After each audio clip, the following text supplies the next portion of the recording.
Hi friends, PG న్యూస్కి స్వాగతం. Friends, కువైట్లో బుధవారం సాయంత్రం నుండి కువైట్లో అస్థిర వాతావరణం నెలకొనే అవకాశం ఉందని, గురువారం ప్రారంభంలో అక్కడక్కడ ఉరుములు మెరుపులతో కూడిన వర్షాలు కురుస్తాయని, కొన్ని ప్రాంతాల్లో భారీగా వర్షాలు కురుస్తాయని వాతావరణ శాఖ మంగళవారం తెలిపింది.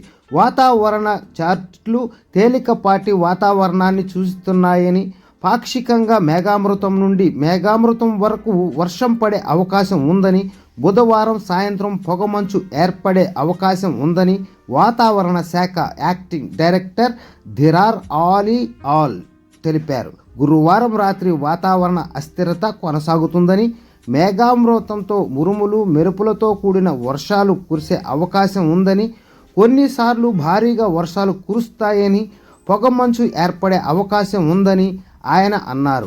ఈశాన్యం నుండి వాయువ్య దిశలో గాలులు గంటకు 60 కిలోమీటర్ల వేగంతో పెనుగాలులు వీస్తాయని, దీని వలన సముద్రం అల్లకల్లోలంగా ఉంటుందని ఆల్ ఆలీ తెలిపారు. బుధవారం రాత్రి నుండి శుక్రవారం మధ్యాహ్నం వరకు వర్షాకాలం కొనసాగుతుందని, కొన్ని ప్రాంతాల్లో పొగమంచు కురిసే అవకాశం ఉందని, శుక్రవారం మధ్యాహ్నం నుండి మేఘామృతం మరియు వర్షపాతం క్రమంగా తగ్గుతుందని అంచనా వేస్తున్నట్లు ఆయన పేర్కొన్నారు. Don't forget to subscribe, like, share. Thanks for watching.